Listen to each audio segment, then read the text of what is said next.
வளர்ச்சிக்காக 10 வருட காலத்துல 150 கோடி தான் ஒதுக்கி இருக்கின்ற அண்ணா இதை நம்ம தொடர்ந்து பேசுறோம், மறுபடியும் ஒரு முறை பேசுறோம். ஏன்னா நம்முடைய துணை முதலமைச்சர் திரு உதயநிதி ஸ்டாலின் அவர்களுக்கு சில விஷயங்கள் புரியறதில்ல, திரும்ப திரும்ப சொல்றோம்.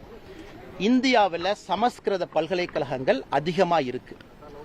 10 ஆண்டு காலம் இவங்க யூபிஎல இருந்த பொழுதும் கூட சமஸ்கிருத பல்கலைக்கழகத்தை திறந்தாங்க, தமிழ் பல்கலைக்கழகத்தை திறக்கல. எம்எச்ஆர்டியை பொறுத்தவரை எப்படி பணத்தை அலோகேட் பண்றாங்கன்னா பல்கலைக்கழகங்களுக்கு பணத்தை கொடுக்கறாங்க.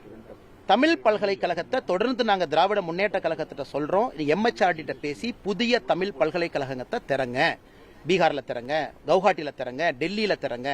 பல்கலைக்கழகங்களே திறக்கப்படாம நம்முடைய துணை முதலமைச்சர் வாயால வட சொல்றாரு. அதிகமான சமஸ்கிருத பல்கலைக்கழகங்கள் முதல்ல இருந்து இருக்கு, நாம எதையும் திறக்கல.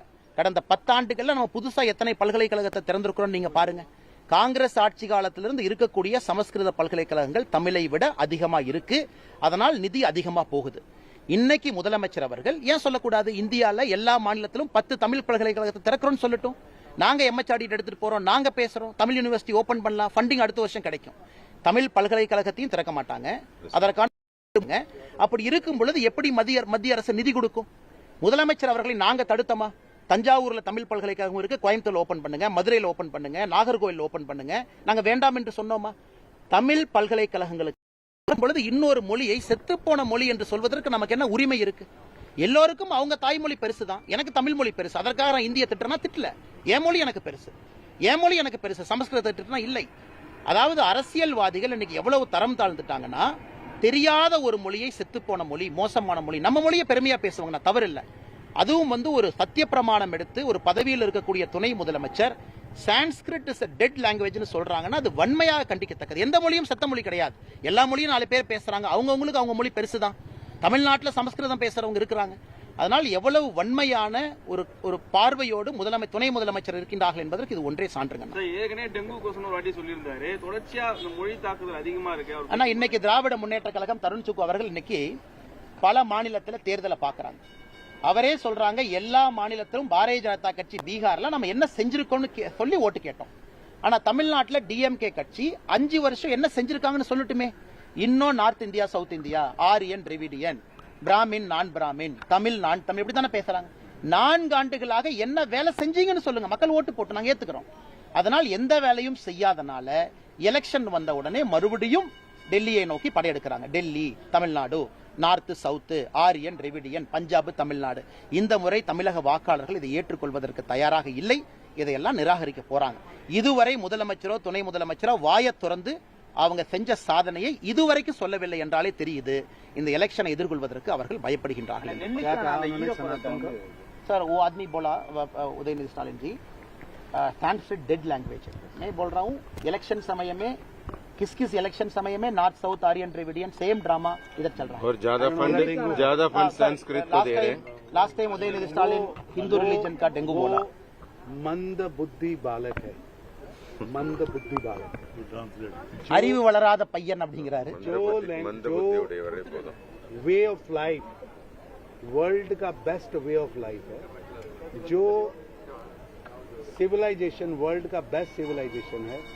अगर उसको वो डेड दिखता है, डेंगू दिखता है, तो उसकी मनोस्थिति का खराबी है. तो उनको चाहिए कि यहाँ तो इटली का जो चश्मा उन्होंने राहुल गांधी से लेकर डाला है वो बदले, या अपना मेडिकल कराए. தமிழ்ல மொழி பேசுறாங்கன்னா உலகத்தினுடைய இன்னைக்கு ரொம்ப த்ரைவிங்கா ஆரோக்கியமா இருக்கக்கூடியது இந்து மதம், யாருக்கும் எதிரான மதம் இல்ல. அந்த மதத்தை பார்த்து டெங்கு கொசுன்னு சொல்றாருன்னா, அவர் போட்டிருக்கிற கண்ணாடி போட்டிருக்காருன்னா அது ராகுல் காந்தி கொடுத்திருக்கக்கூடிய இட்டாலி கண்ணாடி.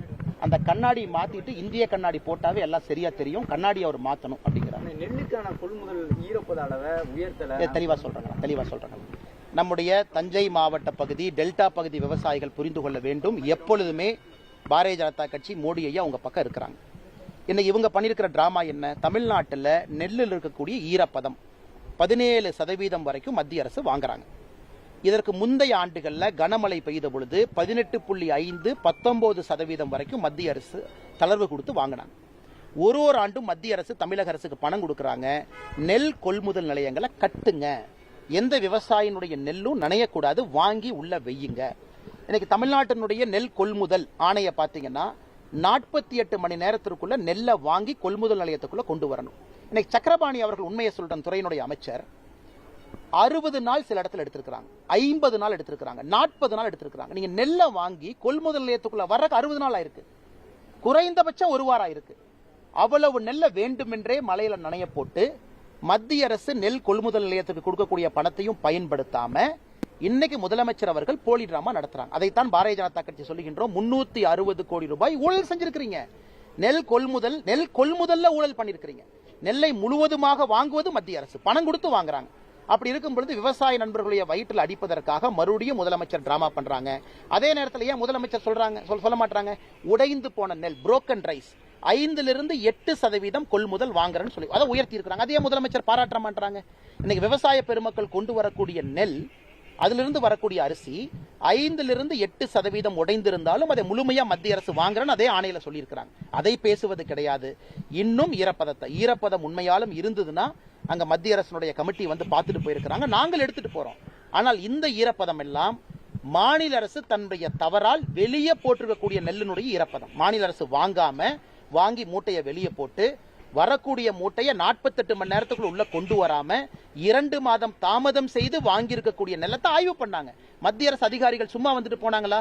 நெல் எப்படி ஈரமாச்சு, யார் ஈரமானதற்கு பொறுப்பு, மாநில அரசு பொறுப்பா, இதெல்லாம் ஸ்டடி பண்ணி தான் ரிப்போர்ட் கொடுத்தாங்க. அந்த ரிப்போர்ட்டின் அடிப்படையில் தான் மத்திய அரசு சொல்லியிருக்கிறாங்க. எப்பொழுதும் விவசாயத்தின் பக்கம், டெல்டாவின் பக்கம், காவிரி தாயினுடைய புதல்வராக இருக்கக்கூடிய விவசாயிகளின் பக்கம் பாரதிய ஜனதா கட்சி, பிரதமர் மோடி அவர்கள் இருப்பார்கள். மெட்ரோ விவகாரத்தை பொறுத்தவரை நம்முடைய நண்பர்கள் ஒரு விஷயத்தை புரிஞ்சுக்கணும். இந்தியால மெட்ரோ என்பது 2017 மெட்ரோ பாலிசியின் படிதான் எல்லா மாநிலத்துக்கும் கொடுக்கறாங்க. இன்னைக்கு நாம் புரிந்து கொள்ள வேண்டும், மாநில அரசு மெட்ரோவை கேட்டு விண்ணப்பிக்கலாம், தவறு கிடையாது. நமக்கு கண்டிப்பா சென்னைக்கு வேணும், கண்டிப்பா கோயம்புத்தூருக்கு வேணும், கண்டிப்பா மதுரைக்கு வேணும், கொடுக்கணும். கொடுத்த ரிப்போர்ட் எப்படி கொடுத்தாங்க? 2022 கொடுத்த ரிப்போர்ட்ல 2011 பாப்புலேஷன் டேட்டா போட்டாங்க. வேறு மாநிலங்கள் என்ன பாப்புலேஷன் டேட்டா கொடுக்கறாங்க? அர்பன் ஏரியாவுடைய அக்ளோமரேஷன் சர்வே கொடுக்கறாங்க. அதாவது 2022 எலக்ட்ரிசிட்டி பில் எவ்வளவு மக்கள் வந்திருக்காங்க, வாக்காளர் எவ்வளவு இருக்காங்க பார்த்து கொடுக்கறாங்க. வேண்டுமென்றே தவறான ஒரு விவகாரத்தை 2011 டேட்டாவை கொடுக்கறாங்க. சென்னை, மதுரை ரெண்டும் குவாலிஃபை ஆகல, அவங்க கொடுத்த தவறான டேட்டா. இரண்டாவது, மெட்ரோ வாங்குவது சிறப்பல்ல, மெட்ரோ நடத்துவது சிறப்பு. இன்னைக்கு பெங்களூர்ல பாருங்க, அந்த பகுதியினுடைய எம்பி தேஜஸ்வி சூர்யா கோர்ட்டுக்கு போயிருக்கார் பெங்களூர் மெட்ரோக்கு எதிராக என்னன்னா, எப்படி இந்த ஃபேரை வைக்கிறீங்கன்னு சொல்லுங்க.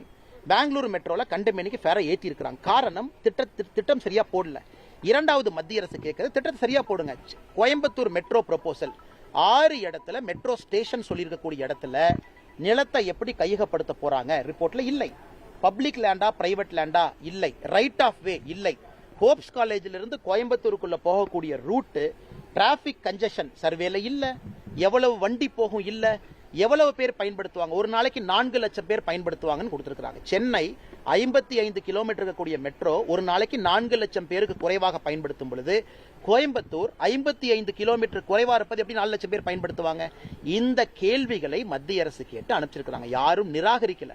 புது டிபிஆர் ப்ராப்பரா ப்ரிப்பேர் பண்ணி மறுபடியும் கொடுக்கணும். மனோகர்லால் கட்டர் அவர்கள், அமைச்சர் அவர்கள் தெளிவுபடுத்தி ட்வீட் போட்டிருக்காங்க. மத்திய அரசு எங்கேயும் மெட்ரோ வேண்டாம், கொடுக்க மாட்டோம் என்று சொல்லாம உரிமை கேட்பதற்கு டிபிஆர் கொடுக்கணும். தப்பான டிபிஆர் கொடுத்து மெட்ரோ வாங்கிட்டாங்கன்னா அந்த காசை உங்க தலை மேல என் தலை மேல ஏத்துவாங்க. 4 ரூபா கொடுத்து போற இடத்துல 40 ரூபா கொடுத்து போவோம், நீங்க பெங்களூர் மாதிரி. அதனால் மத்திய அரசு கேட்பது ஒழுங்கான டிபிஆரை ப்ரிப்பேர் பண்ணி கொடுங்க அப்படின்னு. வேண்டுமென்றே அரசியல் செய்வதற்காக தவறான ரிப்போர்ட்டை கொடுத்து மத்திய அரசு கேள்விகளை கேட்ட பிறகு அதை மாத்தி பாரத பிரதமர் நரேந்திர மோடியின் மீது தவற போடுறாங்கல்ல, இது மிகப்பெரிய தவறு. அவர் எடுத்திருக்கக்கூடிய சத்திய பிரமாணத்துக்கு எதிரானது. அதுவும் பிரதமர் வர்ற அன்னைக்கு பொய்யான ஒரு ட்வீட்டை போடுறாங்கல்ல, இது மன்னிக்க முடியாத குற்றம். நன்றி.